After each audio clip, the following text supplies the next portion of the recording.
You wouldn't believe the kind of power trip some people get from holding a clipboard and a title. Our HOA president, Karen, strutted around like she was running a military operation instead of a sleepy suburban cul-de-sac. She loved her little rules, loved enforcing them even more. But when she targeted my grandfather's wheelchair ramp, she crossed a line. That ramp was more than a structure. It was freedom. After everything Grandpa had sacrificed for this country, after decades of service and 3 tours overseas, that ramp was the least we could do to honor him. We'd followed every rule, every permit, every pointless guideline Karen shoved in our faces. None of it mattered. The morning it happened, I heard the low growl before I saw it, heavy machinery rumbling outside, shaking the walls. When I rushed to the window, my stomach turned. A bright yellow bulldozer sat in our driveway, engine idling, its blade gleaming in the early sun. And there was Karen, in her crisp red blazer and oversized sunglasses, pointing at Grandpa's ramp like it was some kind of enemy fortification. She had no idea who she was messing with. My grandfather wasn't just a quiet old man in a wheelchair. He was General Arthur Hale, and this was war. When my grandfather fell that winter, it changed everything. A man who once stood tall at 6'2", with a presence that could silence a room, was now bound to a chair he could barely stand to look at. General Arthur Hale, retired but never really at rest, had spent a lifetime in service, commanding troops, leading missions, standing at attention in front of presidents. Now, his world had shrunk to the walls of the home he loved, the porch where he sipped his morning coffee, and the quiet streets of a neighborhood that should have offered peace. That ramp wasn't just a way into the house. It was his lifeline. I moved in to help, left behind my apartment across town without a second thought. We hired the best contractor we could find, submitted every form, paid every fee, and made sure the ramp blended seamlessly with the trim of the house. It wasn't flashy, it wasn't in the way, but Karen Thompson, president of the Oak Ridge HOA, didn't like it. She showed up the day they poured the concrete, arms crossed, HOA handbook clutched tight like a Bible. Community aesthetics, she called it, nose wrinkling as if the ramp was something rotten. We tried to be polite. We even offered to answer her questions. But it didn't matter. Karen had made up her mind. At first, it was little things. Notes on the door that hinted we were in violation. Photos snapped from across the street as she documented concerns. Then came the official letters. Fines stacked up on Grandpa's desk faster than I could pay them. Cracks in the sidewalk. Grass half an inch too long. A flagpole that wasn't regulation height. Always something. Grandpa told me not to worry. "I've faced tougher," he said more than once, his deep voice steady, as if we were back at some long-forgotten battlefield. But it ate at me. Karen wasn't enforcing rules. She was waging a war of attrition. What Karen didn't know was that the man she thought was an easy target had led men through fire and chaos. He'd faced down enemies 10 times more dangerous than a suburban tyrant in designer sunglasses. And this time, I wasn't going to let him fight alone. The warnings didn't stop. They just kept coming, like clockwork. Bright orange envelopes stuck to our door, each one angrier than the last. Violation, non-compliance, failure to adhere to community standards. The wording got harsher with every notice, as if Karen was daring us to push back. I kept a file of them in the kitchen drawer, the stack growing thicker by the day. Half of them didn't even make sense. A fine for our porch light being the wrong wattage. Another for improper window treatments. Grandpa's Army medals displayed in a shadow box on the living room wall, visible from the street. It was madness. We responded to every letter, sent copies of the permits, receipts, everything in neat, labeled folders. I even hand-delivered the documents to the HOA office, making sure Karen's assistant signed for them. None of it mattered. Karen just smiled that tight, fake smile of hers at the next board meeting and moved on to the next item on her agenda, like we didn't exist. Then, one morning, I caught her, early, just past sunrise. I'd stepped outside to grab the newspaper, and there she was, measuring the ramp with a tape measure, one of those silver ones that snapped shut like a weapon. She muttered under her breath as she worked, something about lowering property values and unsightly additions. I stood there for a long moment, watching her scribble in her little notepad. When I cleared my throat, she jumped, but only for a second. Then that sugary, sweet smile slid back into place like armor. "Morning," she chirped, as if it was normal to trespass and measure your neighbor's house before dawn. Grandpa was watching from the window. I heard the soft whir of his chair as he rolled up behind me. He didn't say anything at first. Then, quietly, that voice I'd heard in old grainy videos from his command days. "Hold the line." I clenched my jaw but nodded. He was right. We'd seen enough of Karen to know she was waiting for a reaction. And if we gave her one, she'd twist it into something ugly. But holding the line got harder when the HOA meeting notices started arriving, always scheduled at times we couldn't make. During Grandpa's physical therapy, during his VA appointments. Karen's smile widened every time we missed one. She thought she was winning. She had no idea how wrong she was. The deep rumble shook me awake before the sun had even risen. It wasn't the usual hum of a neighbor's lawnmower or a passing truck. This was something heavier, something wrong. I threw back the covers and rushed to the window, heart pounding. A bulldozer, sitting right in our driveway. Its blade gleamed under the early morning light. An enormous, impersonal machine waiting for orders. And there, standing beside it like she was directing a military operation, was Karen. She was dressed in one of her usual overpriced tracksuits, clipboard in one hand, phone in the other, issuing commands like she was leading an army. I didn't even bother putting on shoes. I grabbed my phone and bolted outside. "What the hell is this?" My voice was rough with sleep, but I was awake now, adrenaline coursing through me. Karen turned, her expression sickeningly pleased. "Oh, good, you're up." She flourished a stack of papers, thick and official-looking. "The HOA board has approved an emergency order for removal. Your ramp is in clear violation of community standards and—" I held up my phone, recording. "Say that again." Her smirk faltered. "The board has authorized—" "You mean you authorized it?" She sighed dramatically, shifting her weight onto one hip. The decision was made collectively.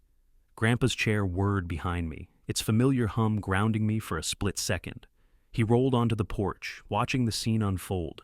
He didn't speak, just clasped his hands over his lap, his military ring catching the light. The expression on his face, calm, unreadable, sent a chill through me. I'd seen it before, in black and white photos from his service days. The kind of quiet before something big happened, the kind of look men gave before battles they already knew they'd win. "Get that machine off our property," I said through clenched teeth. Karen barely glanced at me before turning to the operator. "Proceed!" The bulldozer roared to life. A muscle in Grandpa's jaw twitched. He still hadn't said a word, but when he finally met my eyes, there was something cold and precise in them. A message. "Stand down." Not yet. I gritted my teeth, but nodded. Karen had no idea what she just started, but she was about to learn in the hardest way possible. The sound was worse than I'd imagined. Metal scraping against concrete, splintering wood, the groan of something breaking that wasn't supposed to. The bulldozer's blade bit into the side of the ramp with an awful shriek, tearing away weeks of work in seconds. I stood there, phone steady in my hand, recording every brutal second. My voice was hoarse from shouting, but it didn't matter. Karen was beyond reason. "This is illegal!" I yelled over the grinding roar. "We have permits, ADA compliance. You can't do this." Karen turned toward me, her oversized sunglasses catching the rising sun. She was smiling. "The board approved it," she said, as if that explained everything. She waved the papers again, like they were a royal decree. "You should have attended the meeting." Neighbors were starting to drift out of their houses, gathering on their lawns. Some in bathrobes, some in business suits, phones out, recording. Mrs. Rodriguez from across the street clutched her rosary, eyes wide. Even Mr. Patel, who never got involved in anything, was filming from his porch. Karen saw them too. She stood straighter, adjusted her sunglasses, and flashed a politician's grin. "It's for the good of the community," she said loudly, as if she were hosting a ribbon-cutting ceremony instead of orchestrating a demolition. I turned back toward the house, heart pounding in my throat. Grandpa sat quietly on the porch, hands folded, eyes fixed on the chaos. Then slowly, he reached into the breast pocket of his jacket and pulled out his phone. His fingers moved with military precision, punching in numbers I didn't recognize. He spoke quietly, the conversation brief, maybe 5 words, 10 at most. Then he hung up. I swallowed hard. He didn't look at me, didn't look at Karen. He just watched, calm, cold. I'd seen that look before in his old war photos. The calm before something catastrophic. And then I heard them. Engines, not just one, but several. Black SUVs, sleek and silent, turned the corner like ghosts in the early morning haze. They rolled to a stop in front of our house, tires crunching softly over pavement. Doors opened in unison, and men in uniform stepped out, clean-cut, focused, earpieces gleaming. Karen was still shouting about bylaws when the first soldier stepped forward. She didn't know yet, but she would. Grandpa didn't say a word at first. He sat there, still as stone, while the soldiers moved into position. Their boots hit the pavement in perfect rhythm, a sound I didn't know I'd been waiting for until it happened. Two of them flanked the base of the porch, their eyes scanning the scene. Another stood beside the lead SUV, speaking into a radio clipped to his vest. Then Grandpa moved. He rolled forward, slow and steady, down the newly exposed path where the ramp had once been. The sun hit the polished brass on his jacket, glinting off the metals lying neatly across his chest. His campaign ribbons, his stars, things he hadn't worn in years. The uniform hung a little looser on him than it used to, but there was no mistaking who he was. General Arthur Hale. As he crossed the yard, the soldiers snapped to attention and saluted in unison. Not one of those casual nods you see on Memorial Day. No, this was the real thing. Sharp, reverent, absolute. Karen's voice faltered mid-sentence. Her sunglasses slipped down the bridge of her nose as she squinted at him, like she wasn't quite sure if she was seeing what she thought she was. Grandpa stopped at the edge of the driveway and spoke, his voice clear, low, and steady. "This property is under federal protection," he said, "per the Service Members Civil Relief Act and additional orders from the Department of Veterans Affairs." Karen blinked. That's not possible," she stammered. "We have HOA regulations. You can't just—" "Your regulations," Grandpa interrupted, his tone sharper now, "do not override federal law." He turned slightly toward the assembled neighbors. "And they certainly don't override my rights as a disabled veteran, or those of any other American citizen on this street." There was a collective gasp from the crowd. Someone's phone clattered to the pavement. Two men I hadn't noticed before stepped forward from the group by the SUVs, plainclothes investigators, badges flashing as they moved. One carried a thick folder. He opened it slowly, deliberately. "Karen Thompson," he said, addressing her like a drill instructor. "We have questions about your HOA's financial records and recent votes regarding property demolitions." Karen's face went pale. "I didn't know," she stammered. "I was following the bylaws." "No," Grandpa said softly. "You were following your own orders." Karen's protests dissolved into panicked murmurs as the investigators surrounded her. She clutched that thick HOA rulebook to her chest like a shield. But it couldn't save her now. One of the officers read off the charges: violations of the Americans with Disabilities Act, fraudulent misuse of HOA funds, falsified meeting records. With every word, her face drained whiter, like someone was turning down the dimmer switch on her entire world. I caught the moment the fight left her. She sagged, finally dropping that smug manufactured smile, when the investigators cuffed her hands behind her back and led her toward one of the black SUVs. A silence rippled across the street. Not fear, not confusion, relief. News vans arrived before they even closed the door on her. The distant hum of helicopter blades signaled the first aerial shots of our quiet little neighborhood's downfall.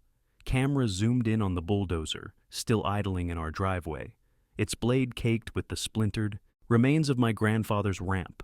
Reporters jockeyed for position, microphones raised, eyes wide with anticipation. But they didn't focus on Karen. They focused on Grandpa.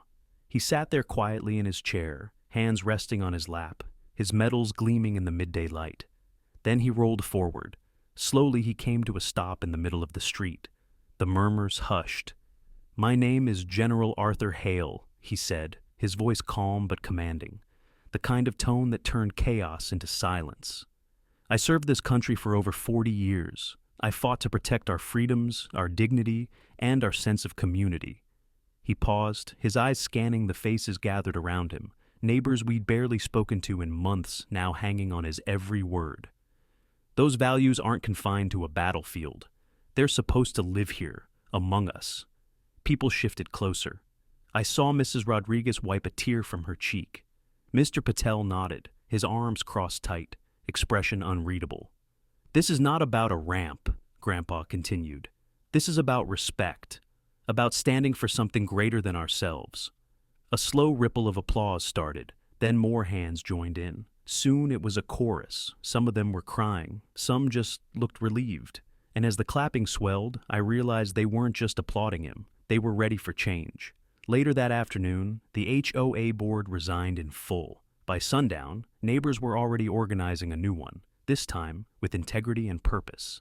The handcuffs clicked around Karen's wrists, and for a long second, the entire street stood frozen. Even the bulldozer operator, who'd been fidgeting with his gloves, stopped cold as the investigators led her toward the waiting SUV. Karen's designer heels wobbled in the loose gravel, her face pale and dazed. There was no fight left in her now. The woman who had barked orders, who'd smiled as she signed fines and violations, was suddenly very small. The whispers started soft, like wind rustling through leaves, then louder. Some neighbors cheered quietly under their breath. Others didn't bother hiding it. I saw Mr. Jenkins clap his hands once, firm and satisfied. Even Mrs. Rodriguez, usually so timid, whispered something sharp in Spanish that made her granddaughter giggle. The news vans caught every angle. Cameras zoomed in on Karen's hands, still clutching that battered rulebook until the officer took it from her. One reporter said her name aloud, like she was the lead story on the evening news. Because she was. By the time the SUV pulled away, it was already trending. But Grandpa didn't watch her leave. He was already moving toward me, waving off a microphone being shoved in his face. Reporters begged for interviews. They wanted to hear from the hero general who had brought down a corrupt HOA with a single phone call. They wanted his face on camera, his words for their headlines. He declined them all with the same quiet grace he used to lead soldiers. "I didn't fight for glory," he told me later, back on our porch where the ramp had once stood. His hands rested on his lap, the medals on his chest catching the golden light of dusk. "I fought because people deserve to live their lives with dignity, right here, in their own homes." Word traveled fast. Grandpa's story was everywhere within hours. Veterans organizations called to thank him. Disability rights groups reached out, asking him to speak. He said no to them all, except one. Later that week, he sat at the head of a folding table in the community center. No cameras, no crowds, just neighbors, seated quietly, listening as he drafted new bylaws for an HOA that worked for everyone. One that protected, not punished, supported, not bullied. Karen thought she was the only one with power on this street. Turns out, she never understood where real power comes from. It isn't fear, it's respect. And Grandpa earned every ounce of it. The new ramp was finished within a week. Wider, stronger, with handrails that gleamed in the afternoon sun. It wasn't just a rebuild, it was a statement. Neighbors had shown up every day to help. Mr. Jenkins brought his tools. The Patel kids painted the trim to match Grandpa's favorite deep green. Even Mrs. Rodriguez planted marigolds along the base, bright splashes of color that Grandpa said reminded him of home. On the day of the dedication, the whole neighborhood gathered in front of our house. No one handed out violation slips. There were no whispers about property values, just laughter, shared food, and the kind of conversation that had been missing for years.